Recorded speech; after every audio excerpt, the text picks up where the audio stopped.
इस एक ही वीडियो में आपको बताऊंगा कि सूर्यदेव साइंटिफिकली कितने साल पुराने हैं, धरती कितने साल पुरानी है, सबसे पुरानी नदी कौन सी है और किन नदियों के ऊपर पुराण लिखे गए हैं। इस एक ही वीडियो में आपको बताऊंगा तापी पुराण में बताए गए एक ऐसे मंदिर के बारे में जो तापी पुराण में गिने चुने महत्वपूर्ण मंदिरों में से एक हैं। फिर भी इस मंदिर का एक भी वीडियो यूट्यूब और फेसबुक पर नहीं है क्योंकि बहुत सारे लोग पहुंच ही नहीं पाते, क्योंकि वहां पर इंटरनेट नहीं चलता और गूगल मैप भी नहीं चलता था, तो लोकेशन अपडेट नहीं है, तो आसपास में भी आकर लोग वहां तक नहीं पहुंच पाते थे। तो अगर अभी आप गूगल मैप के ऊपर सर्च करेंगे नारदेश्वर महादेव तो उसमें मेरा फ़ोटो आपको दिखेगा, क्योंकि मैंने ही वहाँ पर एड्रेस अपडेट किया है। और आसपास में पहुंचकर भी लोग मंदिर तक नहीं पहुंच पाते क्योंकि लोकेशन गूगल में अपडेट नहीं है और मंदिर थोड़ा सा अंदर है। तो चलिए पहले तो आपको एड्रेस समझा देता हूं। ये देखिए, आपने बोर्ड देखा है, बोर्ड में लिखा हुआ एरठ गलतेश्वर। वो सीधा रोड जो जा रहा है वो गलतेश्वर की तरफ जा रहा है और राइट साइड पे जा रहा है, और राइट साइड पे ओन्ना गांव की तरफ रास्ता जा रहा है, और इसी के बीच में से एक रास्ता निकलता है मंदिर की तरफ। पीछे तालाब है, बहुत बढ़िया लोकेशन याद रखने के लिए, और पास में ही झंडा भी लगा हुआ है मंदिर की निशानी के लिए। अब यहाँ से आपको गाड़ी घुमा देनी है। जैसे ही आप गाड़ी घुमाएंगे ये सीधा रास्ता दिखेगा। जो लेफ़्ट साइड पर रास्ता जा रहा है वो कच्ची सड़क है, वो नहीं पकड़नी है, और जो 200 मीटर पर राइट साइड पे जा रही है वो रास्ता आपको पकड़ना है, और वो रास्ता पकड़ के 200 मीटर पे एक ढलान आएगी, वो आप चढ़ जाएंगे तो आप मंदिर तक पहुँच जाएंगे। इसी वीडियो में आपको बताऊंगा कि यहाँ पर हत्या, चोरी और निस्तेज होने का श्राप भी धुल जाता है। कैसे नारद जी का श्राप यहाँ पे धुला, कैसे नारदी गंगा यहाँ पे प्रकट हुई, तापी माता का और गंगा जी का इकलौता संगम। तो अंत तक बने रहिएगा वरना कुछ ना कुछ छूट जाएगा। तो प्रूफ के साथ मैं बताता हूँ। तापी पुराण अध्याय 41 पेज नंबर 130 पे वर्णन है इस मंदिर का। तापी पुराण में बताया गया ये इकलौता मंदिर है जिसका वर्णन नारद पुराण में भी किया गया है। पूर्व भाग 1 प्रथम अध्याय 15 में भी उल्लेख है इसका। पुराण में बताई गई निशानियाँ आज भी यहाँ पर मिलती हैं, जैसे उस समय के बताए गए घर, कुआं आज भी देखने को मिलते हैं यहाँ पर। यह मंदिर 3 गांवों के संगम पे है, जो मैं आपको पहले बता चुका हूँ।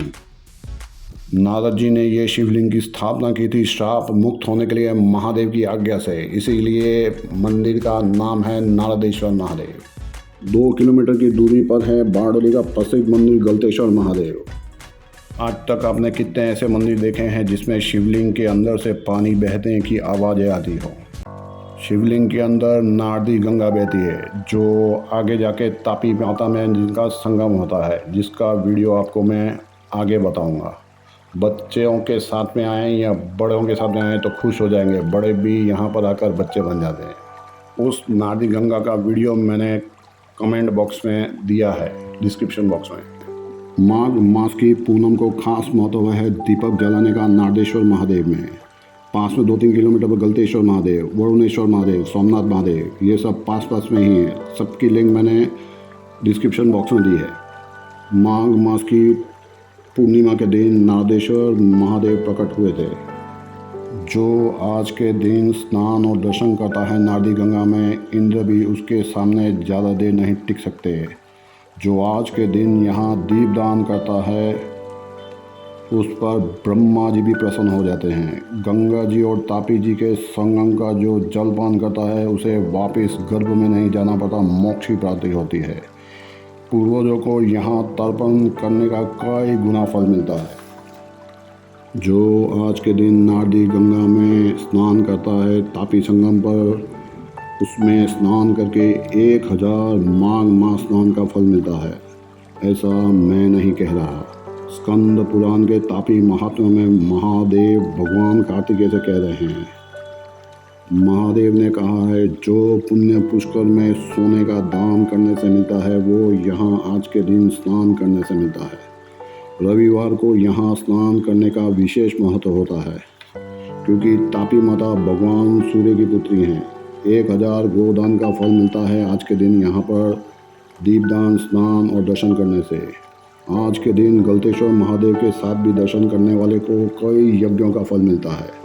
ब्रह्म हत्यारे को भी आज स्नान करके दर्शन करने से दारू पीने वालों को, गुरु और दूसरों की स्त्रियों पर बुरी दृष्टि डालने वाले के भी पाप माफ़ हो जाते हैं अगर वो सच्चे मन से यहाँ पर आकर माफ़ी मांगे तो क्यों इतना पुण्य मिलता है उसकी कथा आपको सुनाता हूँ, तो अंत तक बने रहिएगा वरना कुछ ना कुछ छूट जाएगा। 400 से ज़्यादा नदियाँ हैं भारत में, पर पुराण सिर्फ 2 ही नदियों पर लिखे गए हैं, नर्मदा माता और तापी माता। बोले कि कितनी बड़ी बड़ी नदियाँ हों, गंगे च यमुना च गोदावरी सरस्वती नर्मदा सिंधु कावेरी जलेस्मिन सन्निधिं कुरु, पर उनके ऊपर पुराण नहीं लिखे गए हैं। कोई भी नदी हो, यानी जो भी माता स्वरूप नदियाँ हैं, उनकी धरती पर आने की एक कथा बताई गई है। मतलब कि धरती बनने के बाद वो नदियाँ धरती पर आई थी। धार्मिक नहीं, साइंटिफिकली बता रहा हूँ। धरती की उम्र यानी आयु है 4.543 बिलियन साल, यानी 450 करोड़ साल। और साइंटिफिकली सूर्य देव की उम्र है 4.567 बिलियन साल पुराने हैं, यानी 4 अरब 57 करोड़ साल। तापी माता भगवान सूर्य की पुत्री हैं, तो सबसे पहली नदी है जो धरती पर आई थी। बाकी सब नदियाँ बाद में आई थी जिनकी कथाएं आपने अलग अलग सुनी होंगी। तो आगे बढ़ते हैं सबसे पुरानी नदी, सबसे पुराने पुराण और सबसे बड़े तीर्थ स्थान की कथा के बारे में। तापी माता भगवान सूर्य की पुत्री हैं, शनिदेव की बहन है, यम की बहन है। तो यहाँ दर्शन करने वाले को यम त्रास नहीं मिलता, शनिदेव की 7.5 नहीं मिलती। और भगवान सूर्य आरोग्य के और संतान के देवता हैं, तो संतान की प्राप्ति होती है और दीर्घ आयु होते हैं यहाँ पर अभिषेक करने वाले और पूजा करने वाले। लेकिन कथा तो यही से शुरू होती है मेरे दोस्त। तो जिस नदी और माता की इतनी महिमा थी, तो वो कब कैसे हो गई कलयुग आते आते। नारद जी को क्यों श्राप मिला, क्यों यहाँ अभिषेक पूजा करने से लाखों पाप भस्म हो जाते हैं। तो चलिए अब बढ़ते हैं कथा की तरफ, क्योंकि यही तो मुख्य है। आगे आप भगवान का श्रृंगार भी देख पाएंगे। हर भगवान की कथा सुनने से भी पाप कटते हैं, तो अंत तक बने रहिएगा। तो एक बार सभी नदियाँ इकट्ठी होकर ब्रह्मलोक गई और ब्रह्मा जी से पूछा, हे ब्रह्मदेव, सबसे श्रेष्ठ नदी कौन सी है। तो ब्रह्मा जी ने कहा कि सूर्यनारायण की पुत्री तापी 21 कल्पों से भी पुरानी है। तब नदियों ने कहा कि तापी उत्पत्ति की कथा सुनाइए। बड़ी बड़ी नदियाँ कथा सुनने के लिए बैठी, लेकिन बड़े बड़े भक्त तो अभी तक वीडियो छोड़ के भी भाग चुके होंगे। हम सबको मालूम है कि 4 युग होते हैं, सतयुग, त्रेता युग, द्वापर युग और कलयुग। ये 4 युग मिलकर एक कल्प होता है, और जब ये कल्प खत्म होता है तो सृष्टि का विनाश हो जाता है। उसके बाद में फिर से सृष्टि बनाते हैं ब्रह्मदेव। तो जब एक कल्प खत्म हो गया तो फिर से सृष्टि का निर्माण करना था, तो ब्रह्मा जी ने पहले देवताओं की रचना की और उसके बाद में पृथ्वी और प्राणियों की रचना की। लेकिन सूर्य का ताप इतना था कि धरती पर जीवन संभव नहीं था। तो भगवान सूर्य से उत्पन्न हुई उनकी पुत्री, जिनका नाम पड़ा तापी, यानी सूर्य भगवान का ताप कम करने के लिए। जिनका सूर्य खराब हो, यहाँ पर दर्शन करने से सूर्य देव का ताप खत्म होता है, उन पर प्रसन्न होते हैं। तो कथा में आगे बढ़ते हैं संसार की पहली नदी, पहली माता तापी माता की। आप भी ऐसा भाव रखिए कि शिवलिंग का भस्म का स्पर्श किया है आपने। तापी माता तो धरती पर आ चुकी थी, लेकिन दूसरी तरफ सृष्टि बनने के लाखों सालों बाद राजा भगीरथ तप कर रहे थे अपने पितरों की आत्मा को जो भटक रही थी, उनकी आत्मा की शांति के लिए। क्योंकि ऐसा वरदान था कि गंगा जी धरती पर आएंगे तो उनके पितरों को मुक्ति मिलेगी। पर गंगा जी ने धरती पर जाने से मना कर दिया कि तापी माता का इतना महत्व है धरती पर, तो मैं जाऊंगी तो मेरी महिमा को कौन समझेगा।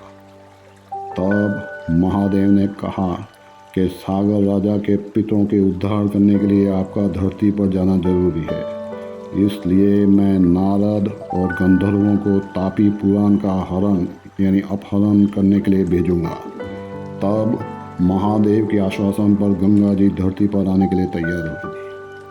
तब महादेव जी ने नारद से कहा कि आपको एक संसार की भलाई के लिए गंगा जी को धरती पर भेजना है, तो आपको तापी पुराण, तापी महात्मा का हरण करना है। तो नारद जी मेरु पर्वत गए, वहाँ गंधर्वों के साथ तापी जी की स्तुति की। तब तापी माता नारद जी पर प्रसन्न हुई और कहा कि क्या वरदान चाहते हैं आप। तो नारद जी ने कहा कि मुझे आपकी महत्वता, आपकी इम्पोर्टेंस दे दीजिए। तो तापी माता ने अपना पुराण, अपना महत्व नारद जी को सौंप दिया, जिससे कि तापी माता की महिमा घटती चली गई। और अब तापी माता के आशीर्वाद से मैं कुछ कोशिश कर रहा हूँ कि उनकी महिमा फिर लोगों तक पहुँचा पाऊँ। पुराण तो दे दिया, लेकिन तापी माता क्रोधित हो गई और उन्होंने नारद जी को श्राप दे दिया कि आपने जो किया वो गलत है और तरीका गलत था। तो नारद जी तापी पुराण का हरण करके ले गए, लेकिन गंगा जी धरती पर आ भी गई।